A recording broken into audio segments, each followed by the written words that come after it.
Assalamualaikum warahmatullahi wabarakatuh. Apa kabar anak-anak? Ya, kembali lagi kita di kelas matematika.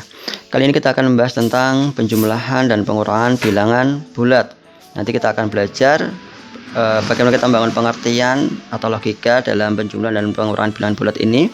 Kemudian kita akan menggunakan garis bilangan, dan yang ketiga kita nanti akan belajar bagaimana menjumlahkan dan mengurangi bilangan bulat dengan angka yang lebih besar. Baik, kita langsung saja. Untuk yang pertama adalah kita ingin bangun pengertian penjumlahan dulu. Nah, misalnya seperti ini ya, 4 tambah negatif 6. Ya, kita permisalkan ya, 4 berarti kita punya 4, anggaplah 4 kelereng, tambah negatif 6, berarti negatif itu berarti kita anggaplah kita punya pinjaman 6. Kita punya 4 tapi kita punya pinjaman 6. Nah, minjam itu harus dikembalikan, maka 4 ini akan kita pakai untuk mengembalikan, ya enggak? Iya, 4 untuk dikembalikan, berarti 6 dikurangi 4 adalah 2. Kita masih punya 2 pinjaman. Oke, masuk akal? Ya, kita ulang lagi ya. Kita punya 4 tapi kita punya pinjaman harus dikembalikan, maka 4 kita pakai untuk mengembalikan. Berarti 6 kurangi 4 masih ada 2 sebagai pinjaman kita. Kita masih punya pinjaman 2 atau negatif 2. Kita lanjutkan. Negatif 3 tambah 7. Kita punya pinjaman 3 dan kita sudah punya 7, maka ini harus kita kembalikan dulu. 7 kurangi 3 adalah 4 ya, maka kita punya 4 dan itulah sisa kita, dan itu positif kan? Iya, positif karena kita masih punya 4 ya, pinjaman kita lebih kecil daripada yang kita miliki. Jadi mengerti ya? Kemudian kalau seperti ini tambah-tambahan ya, negatif 4 tambah negatif 3. Kita punya pinjaman 4 tambah lagi pinjaman kita 3, berarti berapa? Iya, pinjaman kita semakin besar ya, ditambahkan saja 4 tambah 3 7, berarti adalah negatif 7. Nah, ini ya pengertiannya. Kita bisa menggunakan pendekatan, kita bisa menggunakan pengertian meminjam tadi ya. Kita punya berapa, kita punya pinjaman berapa. Nah, apakah ada cara lain yang bisa membantu kita? Ada ya, ada. Oke, ini cara lainnya ya. Cara lainnya sebenarnya kalau penjumlahan ya beda tanda, ini kan beda tanda nih ya, ini positif ini negatif ya, ini negatif ini positif, ini beda tanda. Maka sebenarnya kita boleh langsung, kalau beda tanda berarti kita kurangkan besar kurang kecil ya. Kalau beda tanda itu ya, maka dikurangi yang besar kurang yang kecil, berarti berapa? 6 kurangi 4 sama dengan berapa? 2. Kemudian tandanya, tanda hasilnya ini mengikuti yang besar ya, berarti yang ini kan ya, jadi negatif, begitu ya. Bisa dimengerti? Kita lanjutkan. Misalnya ini negatif 3 tambah 7, beda tanda kan, penjumlahan beda tanda. Iya, berarti yang besar mana? 7 ya. 7 dikurangi 3 sama dengan berapa? 4 ya, tanda ikut yang besar, tanda hasilnya ini ikut yang besar. Dia positif maka dia positif. Nah, positif dia, seperti itu ya. Ini cara lain yang lebih mudah. Oke ya. Nah, sekarang kalau ini penjumlahan negatif 4 tambah negatif 3, nah, karena dia sama tanda maka dijumlahkan saja. 4 tambah 3 sama dengan berapa? 7. Tandanya menyesuaikan, ini karena negatif ya, dia jadi negatif. Nah, seperti itu. Oke ya, mudah-mudahan ini bisa membantu kalian. Baik, kita sekarang lanjutkan jika menggunakan garis bilangan ya, penjumlahan menggunakan garis bilangan. Contoh ini tadi ya, 4 ya tambah negatif 6, berarti kita dari 0 ini kita ke 4. 4 yang positif berarti kita ke kanan. 4, maaf sampai sini ya, 4 tambah negatif 6. Nah, negatif berarti dia ke kiri ya, dari 4 ini kita ke kiri 6 ya. Kita hitung dulu aja dari sini, 1 ini kan berarti 4 ya, ini sudah 4. 1, 2, 3, 4, 5, 6, berarti nanti kita berhenti di angka 2 ya, ini sini ke kiri, 2. Nah, ini hasilnya adalah negatif 2, begitu ya, sangat mudah sekali. Kemudian negatif 3 tambah 7, karena negatif berarti dia gesernya ke kiri ya, kita tarik garis ke kiri dari 0, negatif 3, 3 ke kiri ya, negatif 3. Oke ya. Kemudian tambah 7, karena tambah 7 nya positif maka dia ke kanan. Berapa langkah? 7 langkah ya. Ini sudah 3 ya kan, ini kan 3 kan ya, ini 3 4, 5, 6, 7. Berarti nanti kita berhenti di angka 4 ya. Set, ini 7 langkah. Jadi hasilnya adalah berapa? Iya, hasilnya adalah 4 ya, 4. Bisa dimengerti ya? Mudah ya, sangat mudah memang. Kemudian negatif 4 tambah negatif 3. Nah, berarti kita tarik dari 0 sini. Negatif 4 berarti sampai sini ya, negatif 4. Set. Negatif 4 tambah lagi negatif 3. Oh, karena dia negatif, dia semakin ke kiri. Dari ini sini 3 langkah. Kita hitung dulu aja. 1, 2, 3. Oh, berhentinya nanti di angka 7. Set. Ya, di angka 7. Nah, disinilah makasihnya adalah negatif 7. Begitu ya. Tapi ingat bahwa garis bilangan ini ya mudah untuk bilangan-bilangan yang kecil seperti ini ya. Kecil sangat mudah untuk membantu kita. Tetapi nanti kalau sudah bilang sampai ratusan, wow, berapa garis panjangnya yang harus kita tulis. Maka kita harus pakai cara lainnya. Baik, kita lanjutkan untuk pengurangannya. Kita sudah punya contoh di sini. Kita membangun pengertian dulu. 3 kurangi 7. Nah, karena pengurangan itu sebenarnya juga sifatnya mirip dengan negatif itu sendiri ya. Ini mirip dengan negatif sebenarnya pengurangan. Maka kalau 3 kurangi 7, kita punya 3 ya, kurangi 7 berarti ini kayak pinjam 7.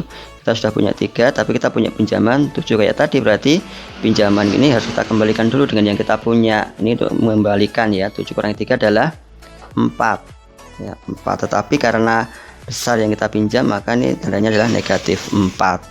Begitu ya. Nah, yang B, kita punya negatif 4 kurangi 3. Kita tadi punya pinjaman 4 ya. Nah, ini tadi sifatnya pengurangan adalah sama dengan negatif. Jadi ya ini pinjam lagi 3, pinjam 4, pinjam lagi 3. Berarti gimana? Iya, pinjamannya bertambah. Ya, 4 tambah 3 adalah 7, tapi itu adalah pinjaman atau negatif. Nah, begitu ya pengertiannya. Kemudian ini yang C, ini agak berbeda nih ya. Negatif 5 dikurangi negatif 2. Nah, kita punya pinjaman 5 dikurangi, ini sudah negatif kan? Iya, tapi ini negatif 2. Nah, bagaimanakah itu? Maka disinilah biar lebih mudahnya kita menggunakan lawannya atau inverse ya, atau inverse. Jadi lawannya negatif 2 itu berapa? 2 ya, lawannya negatif 2 adalah 2. Maka kita punya pinjaman 5, tapi sebenarnya kita sudah punya 2 ya, kita sudah punya 2. Maka 2 itu kita pakai untuk mengembalikan yang 5. Jadi 5 kurangi 2 adalah 3 ya. Tapi besar yang mana? Besar pinjamannya. Nah, nanti insya Allah nanti akan kita bahas lebih lanjut ya, karena tanda ini memang khusus. Baik, sekarang kita menggunakan pendekatan seperti yang sebelumnya, yang penjumlahan. Nah, kalau pengurangan itu ya, kalau tadi kita sudah membangun pengertian menggunakan punya dan pinjam, dan pengurangan itu sama dengan pinjam gitu ya, 3 pinjam 7 ya. Nah, sekarang kita bagaimana kita menggunakan cara seperti ini. Oke, berarti kalau seperti ini kita menggunakan pendekatan lawannya. Jadi 3 itu ya, lawannya kurang itu apa? Tambah kan ya, tambah. Ini kita tutup nih, ini kita tutup. Nah, lawannya positif 7 itu berapa? Negatif. Nah, berarti gini. Nah, kalau seperti ini kan otak kita lebih mudah ya. 3 tambah negatif 7 berapa? Kayak tadi ini ya, kayak ini. 4 tambah negatif 6 berarti beda tanda ya, dikurangi tanda ikut yang besar. Nah, berarti ini kan beda tanda nih ya, sekarang jadi beda tanda. Berarti 7 kurangi 3 berapa? 4 ya. 7 kurangi 3 adalah 4. Tanda ikut yang besar, negatif. Nah, seperti ini. Lebih mudah bukan? Mudah-mudahan lebih mudah ya. Kemudian negatif 4 ya, negatif 4 lawannya kurang adalah tambah. Kemudian lawannya positif 3 adalah negatif. Nah, seperti ini. Maka kita sekarang mendapatkan negatif 4 tambah negatif 3. Nah, seperti ini sekarang ya. Ditambahkan saja, negatif 4 tambah negatif 3 sama-sama negatif, berarti negatif 7 dia. Nah, lebih mudah ya. Nah, mudah-mudahan lebih mudah, karena memang kalau kita sudah menguasai penjumlahan, maka kurangnya ini tinggal kita ubah menjadi lawannya. Nah, nanti insya Allah akan lebih mudah lagi kita dalam mengerjakannya. Yang terakhir, negatif 5 tetap negatif 5. Lawannya kurang apa? Lawannya kurang adalah tambah. Nah, ini kita tutup sekarang biar lebih jelas. Lawannya negatif 2 berapa? Lawannya negatif 2 adalah 2. Nah, maaf 2 ya. Nah, berarti negatif 5 tambah 2. Ini sama tanda atau beda tanda? Penjumlahan beda tanda. Penjumlahan beda tanda berarti yang besar kurangi kecil. 5 kurangi 2 adalah 3. Ya, tanda ikut yang besar. Mana yang besar? Iya. Nah, seperti ini. Gitu ya. Nah, mudah-mudahan ini lebih mudah ya. Dan ingat, kalau nanti kalian ketemu dengan kurang negatif, itu sama aja dengan tambah. Nah, itu kuncinya ini sama dengan tambah saja sebenarnya. Nah, seperti itu ya. Baik, kita lanjutkan untuk menggunakan garis bilangan pengurangannya ya. Ini tadi kita punya soal 3 kurangi 7. 3 itu berarti positif, 3 ke kanan kalau positif ya. Kurangi 7, kalau kurangi berarti mundur kan. Iya, 7 langkah. Ini sudah 3, 4, 5, 6, 7. Berarti nanti kita berhenti di sini mundurnya. Oke, mundur 7 langkah set gitu ya. Berarti pertemuannya adalah negatif 4 ya. Sama ya. Kemudian yang B, negatif 4 kurangi 3. Negatif berarti kemana? Ke kiri kan? Iya, 4 ke angka 4. Nah, negatif 3 kurangi 3 ya, karena dikurangi 3 maka dia semakin ke kiri ya enggak? Jalan enggak? 1, 2, 3. Oh, nanti berhentinya di angka 7. Ini angkanya ketiga set. Nah, ini ya ketemu negatif 7 sama ya. Kemudian untuk yang C, negatif 5 ya, kita ke angka 5 dulu ya, set. Nah, negatif 5. Oke, dikurangi negatif 2. Nah, dikurangi itu kan mundur ya, mundur.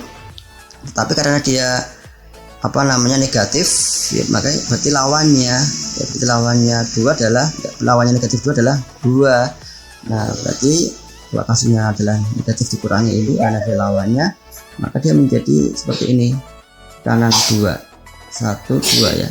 Nah, kita berhenti di sini berhentinya. Nah, negatif 3. Nah, tapi ingat bahwa garis bulan ini akan mudah kalau soal-soalnya adalah soal-soal yang angka-angka kecil. Nah, yuk kita sekarang akan belajar bagaimana penjumlahan dan pengurangan menggunakan bilangan-bilangan yang lebih besar.